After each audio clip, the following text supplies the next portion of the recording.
شلون نقول أنه الإمام المعصوم يأكل ويشرب الطعام ويعلم أنه مسموم؟ فقلت أنه هاي الكلام مردود عليه. أريد الرد، نسمع رحمه الله والديكم الرد على هذه الشبهة. خدمتك هذه الشبهات يا عزيزي، هاي الشبهات هذه كتب ألفت ومستوها من زمان، منذ 1000 سنة ألفوها. هاي الشبهة بسيطة ردها جدا إذا إنسان عاقل جدا يردها ببساطة، وهي أن المعصومين عليهم أفضل الصلاة والسلام والأنبياء عليهم أفضل الصلاة والسلام عندما يقدمون على شيء يقدمونه بأمر الله عز وجل. مثل من مثال على ذلك إبراهيم عليه السلام. إبراهيم عليه أفضل الصلاة والسلام وابن إسماعيل قال يا بني إني أرى في المنام أني أذبحك. زين، هنا إبراهيم من قال له أريد أذبحك، إسماعيل إيش قال له؟ قال له يا أبت افعل ما تؤمر ستجدني إن شاء الله من الصابرين.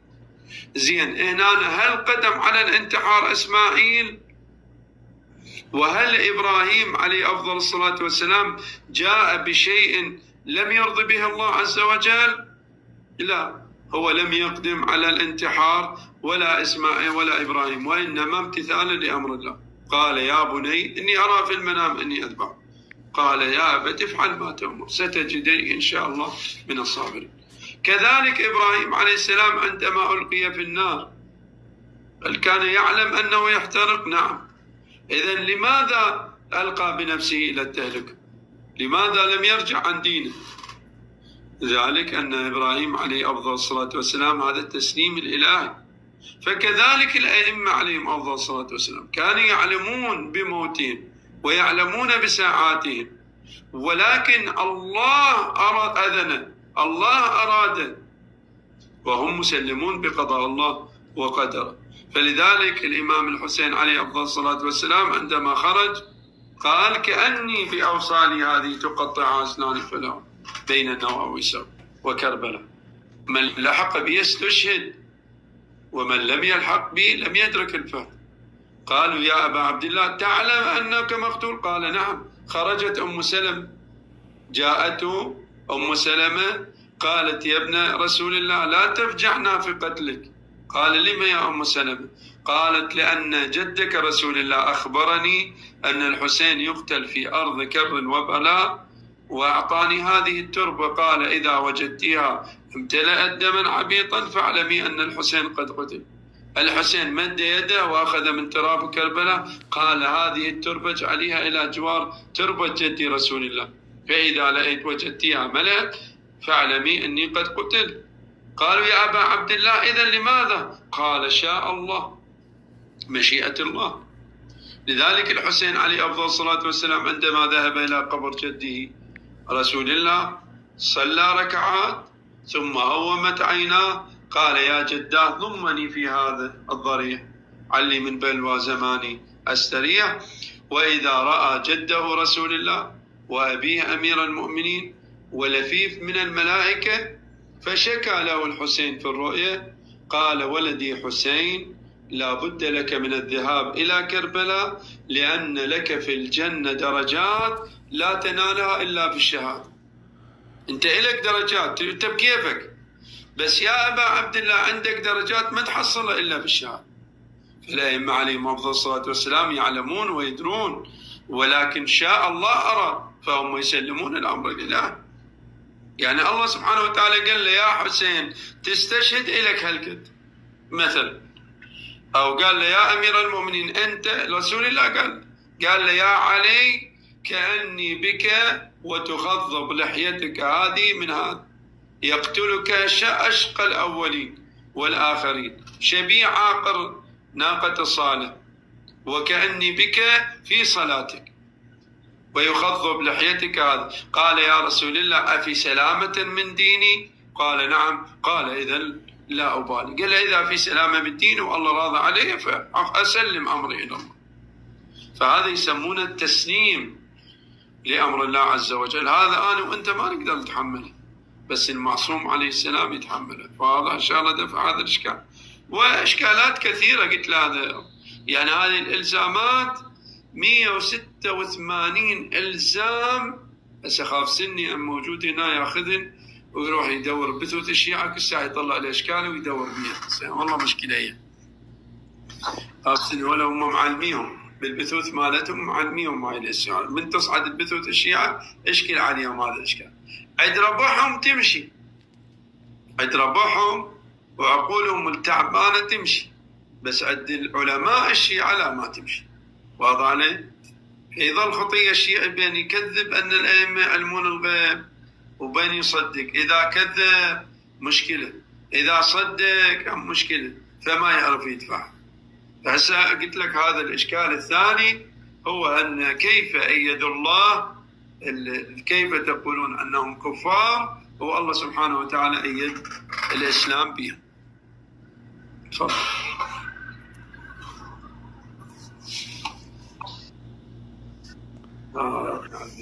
السلام عليكم ورحمة الله. عليكم السلام ورحمة الله دكتور المسلم. حياكم الله جميعا. حياك الله وبياك. شيخ عندي سؤال الله يحفظك.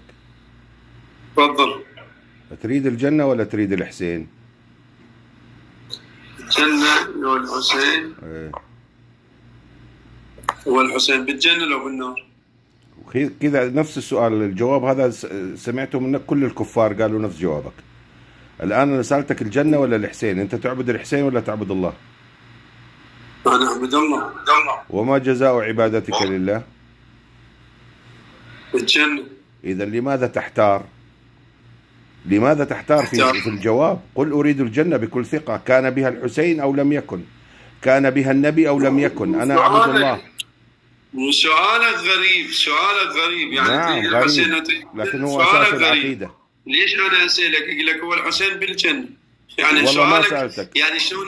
ما سألتك أين الحسين، ما سألتك والله ما سألتك أين الحسين. ثانيا دكتور مجاهد، السلام عليكم. عليكم السلام ورحمة الله. السيد يريد الجنة. ممتاز. هذا سلامة العقيدة. الذي يريد الجنة يعبد الله، والذي يحتار بين الجنة والحسين هذا خلل في عقيدته. السؤال الثاني بارك الله فيك، أنا عندي سؤال لك ولو زحمة عليك، بس هو لأنه 313 أريد أجاوب على سؤالك اللي سألته للشيخ. سؤالك كان يقول أن الحسن والحسين وعلي انتحروا بسبب علمهم للغيب، وأجابك الشيخ أن سيدنا إبراهيم أراد أن يذبح ولده. سيدنا إبراهيم هذا أمر من الله لأنه يأتيه الوحي. هل جاء الوحي إلى علي والحسن والحسين؟ بالطبع لا. طيب قال إبراهيم رمى نفسه بالنار، والله ما رمى نفسه بالنار. لو سيدنا إبراهيم رمى بنفسه بالنار لكان منتحرا، ولكن رموه قومه. يا أخي أنت مو سألت جاءهم الوحي؟ نعم جاءهم الوحي. إيه ما شاء الله، الوحي ينزل بعد النبي محمد، هذا وأنت سيد. إيه ما شاء الله ما شاء الله، الله يصلح الحال. بس أعطيك دليل غير أعطيك دليل بالقرآن ولا؟ يلا انطيني. أحسن. الله سبحانه وتعالى يوحى فقط للأنبياء؟ نعم بس للأنبياء. يمكن أن وأوحى ربك إلى النحل، وأوحى إلى كل سماء أمرها، هذا إلهام. وأوحى إلى الحواريين، وأوحى إلى الأسباط. لو فقط الأنبياء يوحى إليه. وأوحينا إلى أم موسى، أو الوحي إلى أم يعني موسى هذا إلهام وليس وحي. من الله فيك. فقط مختص بالأنبياء. أعطيني بارك الله فيك، أعطيني أنه أوحى لعلي والحسن والحسين في القرآن. دقيقة بس دكتور، بس أول بداية خلي يكون النقاش علمي. بس فهم الإيحاء من الله يختص فقط بالأنبياء يا أخي. سؤالك هذا هو سؤالك اللي غلط. عندما تقول لي بعد أن فردت هذه الأمثلة كلها، وأوحى ربك إلى أم موسى هذا إلهام، وأوحى ربك إلى النحل هذا إلهام، هذا عملها اليومي. يعني الله كل يوم يوحي للنحل أنه روحي للجبل وامتصي الزهرة وحطيه عسل. يا شيخ ارحم حقولنا، الله يرضى عليك. بس دكتور بس افهمني، فهم السؤال نصف الجواب. والله فهمت، ترى أقوى محاور الشرق الأوسط. الإيحاء لا بس افهمني، الإيحاء انه اوحى استمع الهام شو اسميه إيه. ما له علاقه. هذا الايحاء فقط للانبياء لو يشمل الانبياء وغير الانبياء؟ انا الايحاء لغير الانبياء، اما الوحي للانبياء. شايف؟ شنو قصدك الوحي؟ جبرائيل؟ نعم في غيره. يعني الله سبحانه وتعالى يعني شنو يعني مثلا اوحينا الى ام موسى، يعني شنو طريقه الايحاء الى ام موسى؟ الهمها اني ترمي ولدها في النهر. احسن، جيد، زين. الى الحواري، الى الاسباط، هؤلاء انبياء. اوحينا الى الاسباط. انبياء، هؤلاء الاسباط كانوا انبياء. لا ليست انبياء الاسباط، هم احفاد يعقوب. ارجوك يا شيخ لا تهرب من السؤال، الله يرضى عليك. اذا ما تعرف الجواب قل لا اعرف، قل لا اعرف. لا مو ما اعرف، بس افهمني. مو انا جاي يعني لماذا تغرق نفسك في الكفر وانت تعلم ان بعد النبي انقطع الوحي، وان الذي يقدم على شيء يعرف انه سوف يموت فيه منتحرا، هذا منتحر وكافر. لماذا تصر على انهم يعلمون الغيب؟ يا رجل اتق الله، اتق الله. انت كلمتك بخمسة. انت اذا تدعي انك من آل البيت والموسوية ابناء عمنا، ليش ما تستوعب؟ من جاي اشرح، ليش ما جاي تفهم؟ والله ما تشرح، انت قاعد تخبص. انا جاي اشرح لك، انت ليش ما تفهم؟ يعني انت ليش يا رجل انت اصلا قاعد تشرح، انت قاعد تشرح، انت قاعد تخبص.